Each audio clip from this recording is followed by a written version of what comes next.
એટલે હું બધા ભાઈઓને કહું છું, રક્ષાબંધન આવે તેથી 2 મિનિટ 5 મિનિટ 15 મિનિટ બેનું માટે કાઢજો યાર. થાળી તો જીજુ જુજુ કરતી જમવા આવી જાય, દુઃખમાં ભાગીદાર થવા તો બેન આવે યાર. હા, જીજુ એકચ્યુઅલી જમવાનું ક્યાં રાખ્યું છે? તાવળી જીજુ એમ કે તાજમાં આવી જાવ, અમે લોકેશન સેન્ડ કરીએ છીએ. અરે તારી ભલી થાય તારી. એ હાળિયું બધી જમવા આવે અને દુઃખના ભાગીદારમાં આહુડા નુવા તો બેન આવે યાર.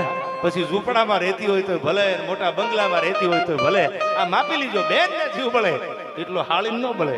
અમારા ગામડાની કહેવત છે, ખાળી આવે તો હાડલો લઈ જાય.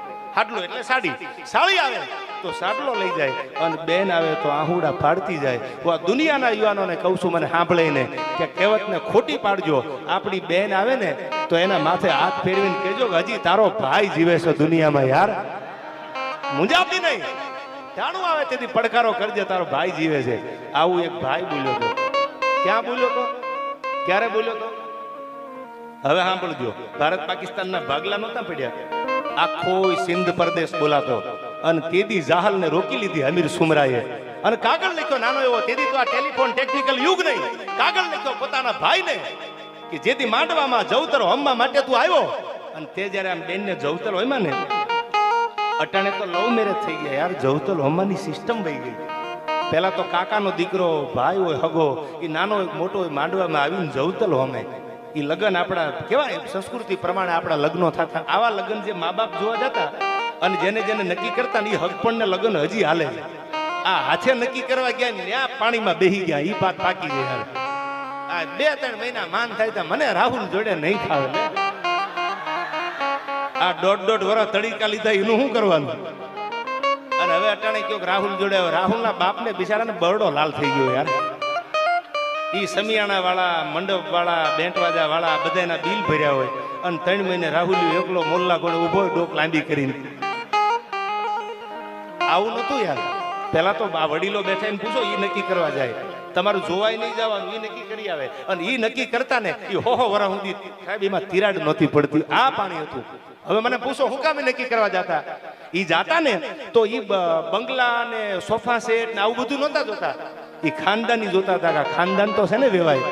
આ માણા ખાનદાન તો છે ને, એ કોઈ એમ કે તમે આ નો હગાઈ કરો, આ તો પૈસા નથી, આ દીકરી નો દેવાય. આને તો ગારવાળા મકાન છે, મોભારા માથે પડાળમાં નળિયા નથી. ત્યારે ઓલે સમજના વડીલો એમ કહેતા, બધી જ્ઞાતિના વડીલોને ક્યારેક બાજુ બેહીને પૂછજો, એ કહેતા પડાળમાં નળિયા ભલે ન હોય પણ એની હાથ પેઢીને અમે ઓળખી છીએ, ખાનદાન માણસ છે, એમાં કોઈથી બીજું આવે નહીં. સંસ્કાર હોય ને તો સંપત્તિ વહેલી મોડી આવે. બાકી સંસ્કાર જ ન હોય, ગમે એટલા રૂપિયા હોય તો 5 વર્ષે તો પૂરું કરી નાખે. આવા કેટલાય દાખલા છે યાર. હા, સાંભળી લેજો, આ રિયાલિટી છે. Exactly this is a reality, no formality. આ અનુભવ કર્યા વડીલો આમાં બેઠા માવડીઓને પૂછો તો એ બધા એમ કહે છે કે બાપા અમને ખબર નથી, પૈણા પછી ખબર પડી કે આ અમારા ભાગમાં આવ્યા. પણ એમાં તમે યાદ રાખજો, વડીલો બુદ્ધિવાળા હતા, એને જાત જોઈ છે, જાત નથી જોઈ. જાત જોતા હતા, ખાનદાની હોય. એક ભાઈના ઘરેથી બેનને કેન્સર થયું, એટલે દવા હાલતી હતી. સમય છે ને તમારી આગળ સાંભળવાનું, વાત તો કરું.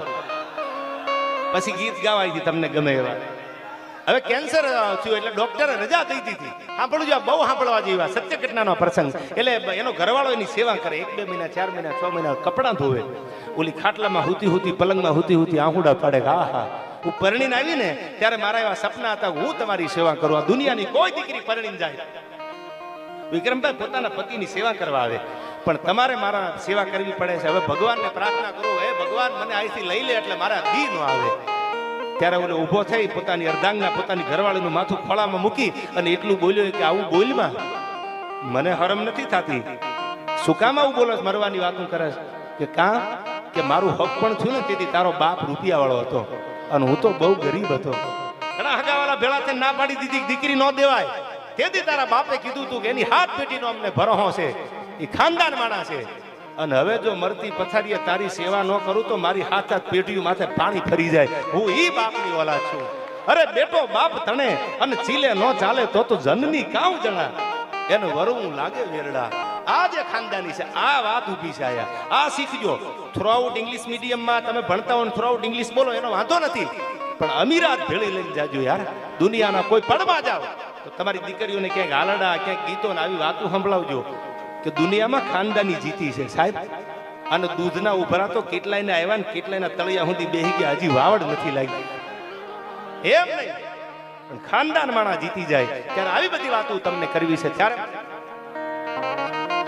હવે સાંભળજો, આ ઘાયલ બધા બેઠા છે એટલે પ્રેમની વાતો તો કોઈ પ્રેમીઓ જાણે યાર. પૃથ્વીરાજ રાઠોડે પ્રેમ કરેલો અને લેલાદેના અવસાન થયું ને એટલે એને હળગાવતા અગ્નિ સંસ્કાર આપતા. રાજસ્થાનનો દુહો છે આ કે મેં દેખ્યો અંતે જારીઓ મુજી લેલા દે કેરો હડ અબ થારો રાંધા ના જમા તન ફટ ગોજારા અગન. મારી નજરની સામે લેલાદેને હળગાવી અગ્નિએ. હવે અગ્નિમાં જે વસ્તુ બને એવું ક્યારેય જમીશ નહીં. આવો પ્રેમ કરજો યાર. અને ગામડાની દીકરી પરણીને હારે જાય પછી કદાચ પરિવાર સુખી હોય તો કે દુખી હોય તો ભાગ્યમાં હોય મળે ને. કારણ કે ઋષિ વિશ્વામિત્રે જેના જોયા હતા સગળા જોશ, એ સીતાએ સંતોષ કોઈ દી ભાળ્યો નહીં કાગડા. જેના વિશ્વામિત્ર જોશ જોતા હતા એ સીતાની દુઃખ તો ભોગવવું પડ્યું. પણ હવે સાંભળજો, આયા આવી એક દીકરી પરણીને હારે ગયેલી, પોતાનો ભાઈ નહીં. અને ગામમાં રક્ષાબંધન આવે એટલે કઈ એવી બહેનો પોતાના ભાઈની યાદ ન આવે? સાંભળજો, હું ઘણી વાર બોલ્યો છું ડાયરામાં કે ભાઈનો જીવ જો કોઈ બાળવા વાળી હોય ને તો દુનિયામાં બેન એક જ છે, એક માં અને બીજી બેન. પરણીને હારે વહી જાય તો ભાઈની યાદ આવે. ઠેહ વાગે ને વિક્રમભાઈ તો એના મોઢામાંથી નીકળે ખમા મારા વીર. પછી રૂપિયાવાળાના ઘરે હારે હોય કે ગરીબને ન્યા હોય, આવી એક દીકરી પરણીને હારે આવેલી, ભાઈ નહીં. એટલે ગામમાં બીજી જ્ઞાતિનો એની આગળ રાખડી બંધાવી કે તું મારો ભાઈ બની જા, મારે હગો ભાઈ નથી. એટલે ઓલા કીધું કે બાપા મુજાતીની બેન ભલે તારા હગો ભાઈ નો, હું તો શું ને તારો ભાઈ, રાખડી બંધાવા હું તારા ઘરે આવીશ. આમ થતા થતા થતા વર્ષો વી ગયા અને એમાં એક દી વર્ષો વ્યા ગયા, બધા ઘણા બધા વર્ષો માથેથી વીતી ગયા. એ બેનની ઉંમર થઈ ગઈ, સંધ્યા દેખાવા માંડી, હવે જાજુ જીવીશ નહીં. એટલે પોતાના ભાઈને બોલાવીને કીધું, ભાઈ જોજે ભાઈ હું મરી જાવ ને એટલે મારી લાશ હળગાવે, એમાં મારી લાશમાં હું હળગી જાય પણ મારું કાળજું નહીં હળગે. એટલે ભાઈ કીધું, બેન મેં તારી આગળ રાખડી બંધાવી છે અને તું મારી બેન ઉઠીને આવું બોલે, શું દુઃખ છે તારે? પણ જોજે ભાઈ હું હળગી જાય પણ મારું કાળજું નહીં હળગે. હવે આપણું આ કરુણા બોલી છે આયા કે બેન કેમ આવું બોલે છે કે હું પરણીને દીધી હારે આવીને મારે હગો ભાઈ નથી. મારા હાહરિયાએ નભાય નભાય નભાય નભાય બોલી બોલીને એટલા મેણા માર્યા કે મારું કાળજું જીવતા હળગી ગયું છે. દેશમાં ઘણા દીકરીઓ પરાક્રમી બન્યા. દીકરાએ તો હાથમાં તરવાર લઈને જ્યાં જ્યાં વતનની જરૂર પડીને હાચવી લીધો. પણ એક દીકરી ઇન્દોરની ધરતીમાં જેનો જન્મ, એનું નામ હતું અહલ્યાબાઈ હોલકર. અને વિક્રમભાઈ એને એક નહીં, બે નહીં, ત્રણ નહીં, ઘણા બધા આપણા હિન્દુના મંદિર છે જેના જીર્ણોદ્ધાર કર્યા. જ્યારે જ્યારે મોગલું શાસન હતા અને જ્યારે જ્યારે આક્રમણ કર્યા આપણા હિન્દુના મંદિરોને જ્યારે ખંડિત કર્યા, ત્યારે એક અહલ્યાબાઈ હોલકર ઇન્દોરની ધરતીમાં જેને જન્મ લીધો મધ્યપ્રદેશમાં, અને નક્કી કર્યું હતું કે હું જેટલા મારાથી થાય એટલા મંદિરના જીર્ણોદ્ધાર કરીશ. અને એને મોટા મોટા નદીઓના ઘાટ બનાવ્યા. એ જ પરંપરામાં એક 22 વર્ષની દીકરી અંગ્રેજોની હુકુમત આલે, રાજને લઈ લેવા માટે અંગ્રેજોના પેતરા આલે, અને તેથી પોતાના બાપની હાજરી નહીં. હા પણ જો બાપ ઘરે ન હોય ત્યારે દીકરી ભાઈની માં બાપ હોય નહીં, અને દીકરી મોટી હોય ભાઈ નાનો હોય ત્યારે બેન બેન નથી રહેતી, બેન માં બની જાય છે અને માનો પ્રેમ આપીને પોતાના ભાઈને મોટો કરે. બગસરા, આજનું બગસરા, ભાયાણી બગસરા, અમરેલીથી આગળ. આમાં કોઈ બગસરા વાળા હોય તો એને ખબર હશે, ન ખબર હોય તો સાંભળજો. બગસરાની બજારમાં એક 11 વર્ષની દીકરી માથે ગરબો લઈને નીકળી. નવરાત્રી આવે છે, પેલા દીકરીઓ ગરબા લઈને નીકળતી હતી. એ 11 વર્ષની દીકરી માથે ગરબો લઈને બગસરાની બજારમાં નીકળી. 1.5 વર્ષનો પોતાનો ભાઈ કાખમાં તેડેલો. માથે ગરબો ચાલવા જાય તો ભાઈ પડી જાય, અને ભાઈને ચાલવા જાય તો ઓલો ગરબો પડી જાય, અને ગરબો ચાલે તો ભાઈ પડી જાય. આમ લથડિયા લેતી લેતી દીકરી બગસરાની બજારમાં હાલી જાય. એમાં એક દુકાનદારે જોયું કે આ દીકરી ગરબો ચાલે તો ભાઈ પડી જાય, અને ભાઈને ચાલે તો ગરબો પડી જાય. એટલે દીકરીને કીધું કે બેટા આ તારા ભાઈને ઘરે મેલી આય અને પછી બજારમાં ગરબો લઈને નીકળ. એટલે દીકરીને ખોટું લાગ્યું, આંખમાંથી આંખોડા ધારું મંડી થવા. એટલે વેપારીને એવું થયું મારાથી ક્યાં વધારે બોલાઈ ગયું, અને દીકરીને બાજુમાં જઈને એટલું કીધું બેટા હું એમ કહેવા માંગુ છું કે તારો ભાઈને તેડીશ ને તો ગરબો પડી જાય, ગરબાને ચાલીશ તો તારો ભાઈ પડી જાય. અને ઘરે મૂકી આવ્યું ને ત્યારે ઓલી દીકરી બગસરાના વેપારીને જવાબ આપે છે કે નહીં કુટુંબી નાતરો મારે પિતા ભોમ ભખે, હવે તો ઊંચો આપ જકે મારે ધર નીચે ગોકળના ધણી, મારે દુનિયામાં કોઈ નથી. મારા મા બાપ તો મારા ભાઈનો જન્મ થયો ને પછી તો મારી માં હતી એ વહી ગઈ. હવે મને બેન ગણો તો બેન અને માં ગણો તો માં, આ ભાઈને મૂકવા જાવ ક્યાં? ઈ બેન બેન નથી રહેતી, માં બનીને પ્રેમ આપે છે.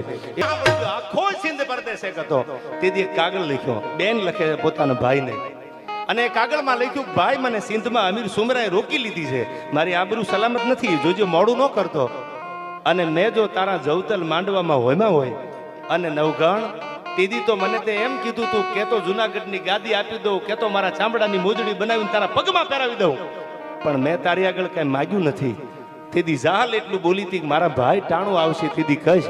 અને તેદી કાગળ આવ્યો અને આ બાજુ નવગણે કાગળ વાંચો, નક્કી કરી લીધું જીભની માનેલી બેન છે, પણ સિંધમાં જાઉં અને મારી બેનને પાછી લઈને ન આવું.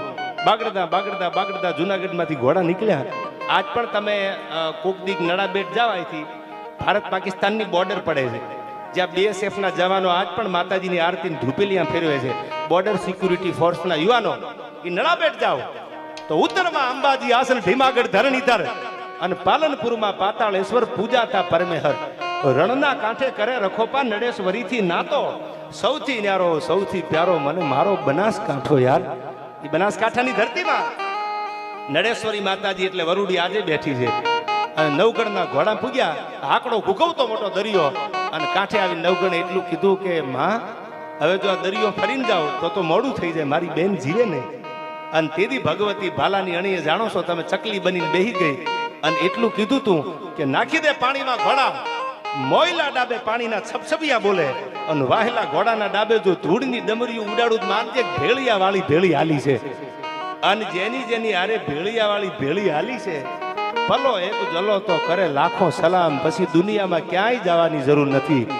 આવી ભગવતી માટે આજ પણ મને આ છેલ્લું ગીત યાદ આવે. ચોટીલાના પહાડ માથે, ચોટીલાના ડુંગર માથે ચંદને મૂંડને મારવા વાળી બેઠી છે, રક્ત બીજને રોળવા વાળી બેઠી છે. ટાણું આવ્યું ત્યારે આ શક્તિ નારી પ્રીતમે રાધા બને અને ગ્રહસ્થી મેં બને જાનકી. આ દેશની દીકરી જો પ્રેમ કરે ને તો રાધા જેવું કરે, અને ગ્રહસ્થી એટલે કે લગ્નના માંડવામાં ફેરા ફરીને પરણીને હારે વહી જાય તો સીતા જેવું પછી ગમે એટલા દુઃખ પડે ને તો જાનકી ગુણ દુઃખને સહન કરી લે. નારી પ્રીતમે રાધા બને અને ગ્રહસ્થી મેં બને જાનકી. કાલી બન કે શીશ કાટે જબ બાત આવે સમ્માન કી. જ્યારે એના સમાનની વાત આવે તેદી આ દેશની દીકરીઓ રણચંડિકા થઈ ગઈ છે, તેદી જગતમાં બની ગઈ છે. આવી 22 વર્ષની દીકરી, ઇન્દોરના મહારાજા યશવંતરાય હોલકરની દીકરી, અંગ્રેજોની આખી ફોજને હફાવી દીધી. અને તેદી અંગ્રેજી હુકુમતે એમ કીધું કે લડવા વાળી છે કોણ? આખી ફોજ ઉભી રહી ગઈ, આ લડવા વાળી છે કોણ?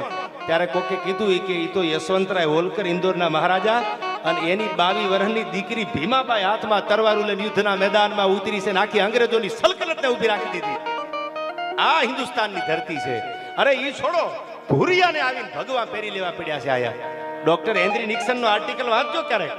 એને દ્વારકાધીશના મંદિર સામે ઉભા રહી અને દ્વારકા વાળાને પ્રાર્થના કરી લગ્ની લાગી ગઈ.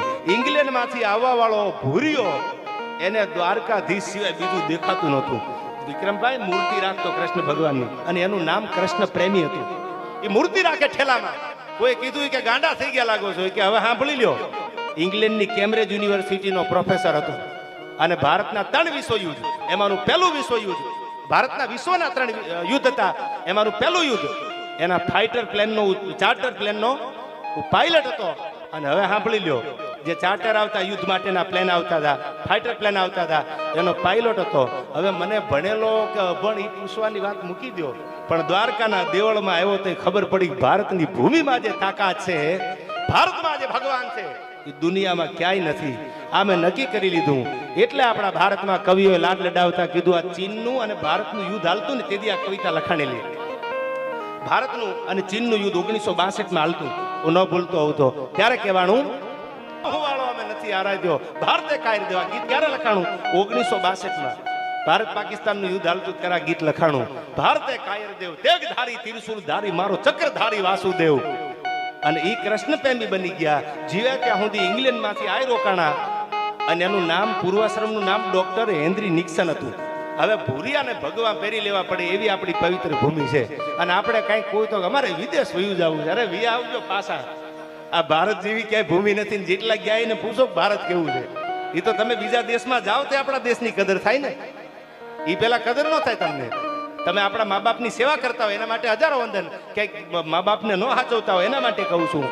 કે દુનિયામાં યાદ રાખજો, સ્વર્ગનું સુખ જોતું હોય ને તો એ મા બાપના ચરણોમાં છે, એથી આગળ બીજું કોઈ હરગ હોતું જ નથી યાર. આ ગણપતિ શું કામ પૂજાય છે? કોઈ કીધું 4 ધામની યાત્રા કરો તો પૂગે, આમ ફરો તો પૂગે. ગણપતિએ નક્કી કરી લીધું કે મારા મા બાપથી મોટું મારા દુનિયામાં કાંઈ છે જ નહીં. અને આ ભગવાન શિવ અને પાર્વતી બેઠા છે, ગણપતિ મીડિયામાં ફરવા, અને મા માતે પોતાનું માથું ઉતારીને આપી દીધું. ઈયા ગરવા ગણપતિ. આજે તમે સારું કામ કરો એટલે પહેલા ગણપતિ વંદના, ગણપતિની સ્થાપના થાય. આજે આ દુંદાળો દેવ પૂજાય, વિઘ્ન હરતા કીધો છે, વિઘ્નના ભાગીને ભોગા કરી નાખે. જો ગણપતિના શરણે વ્યા જાવ. હું હમણાં જ આ કહેતો તો બધા આયોજકને, આનંદભાઈ, મેં કીધું માથે વીજળીઓ હળાવા લેતી હતી. મને તો એમ થતું કે આ ડૂમ છે ત્યાં સુધી પબ્લિક બેહે, પછી શું થાય વરસાદ આવે તો એને વરસાદને ટેકા દઈ દીધા કે રહેવા દે, આજે બધા વસ્ત્રાલ વાળા મોજમાં છે યાર. વરસાદને ઉભો રાખી દે, વિઘ્ન નો આવવા દે, એટલે એનું નામ વિઘ્ન હરતા કીધું છે ગણપતિ મહારાજને. વીજળીઓ હળાવા લેતી હોય, શોભ કળા ખાણા નાના કરતી હોય, પણ એને ટેકા મારીને ઊભી રાખી દે, એ ગજાનંદ ગણપતિ મહારાજ છે. આજે વિઘ્ન હરતા દેવ છે. ત્યારે મને આ ગીત એક ભગવતી ચામુંડ માટે યાદ આવે. કેવી છે 9 લાખ